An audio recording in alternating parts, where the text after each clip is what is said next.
Assalamu alaikum, barkamu da sake saduwa a cikin tashar mu mai albarka. A darasin mu na yau za mu koyi yadda ake kwatance ta cikin WhatsApp, yadda za ka iya tura mutum location naka ta cikin WhatsApp ya trace ne zuwa inda kake.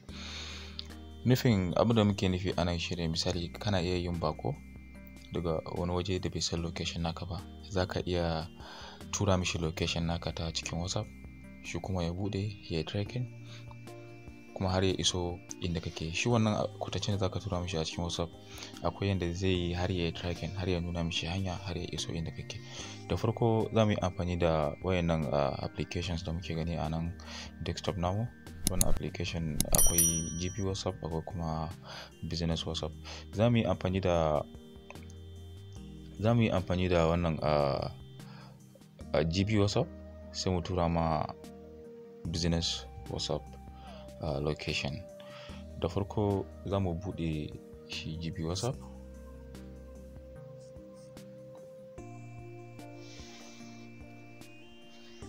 Bayan mun bude GB WhatsApp kamar da muke gani, zaka zo kan profile, zaka zo kan shi wanda kake so ka tura mishi location naka, zaka bude location din, zaka bude shi profile din. In ka bude profile, okay, delete. In ka bude wannan profile din kamar da muke gani yanzu, ba wani location ba komai, za mu danna kan wannan sprint din, wannan sprint da muke gani a wajen inda muke typing na text. Za mu clicking akai, zai bude mana wannan, sai mu clicking akan wannan location din, zai kamo waje kamar haka.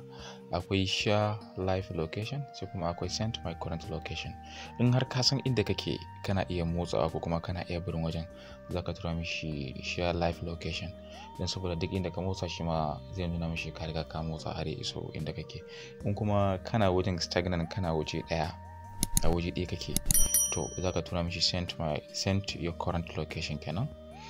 Sai yanzu mu tura send current location. Kamar yadda muke gani gashi yanzu mun riga mun turo current location kenan. To yanzu kuma sai mu shiga shi wannan namu WhatsApp business, mu ga wannan sakon ya iso ko bai iso ba. Kamar yadda muke gani gashi nan Yusuf SK current location, sai mu bude. To muka bude shi, on read message na kasan shine kwatancin da muke nema kenan. Don goge wannan delete. To sai ka zo kan wannan sakon, shi wannan sai ka yi clicking akan shi. Always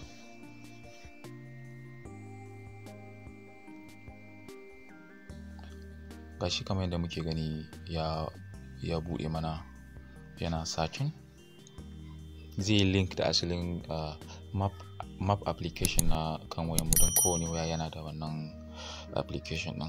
To bayan ya kama na haka, kun ga babu direction, ba mu gane komai ba, sai mu zo nan kan wannan square nan, sai mu danna shi. In muka danna, sai mu zaɓi view da zai kama na, mu ce satellite. Za mu zaɓi satellite wannan kenan. Bayan mun zaɓa, kun ga zai kama na layout da komai, yanayin gini da komai da yadda gari yake dai haka zai kawo. Bari ya gama searching, yana kan searching ne. Yawwa, kamar da muke gani gashi nan ya kama.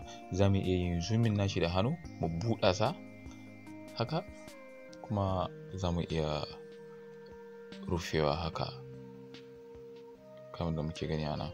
To kamar yadda yake yanzu, sai mu ce to directions, sai mu yi clicking akan nan directions nan kenan, sai mu taba direction.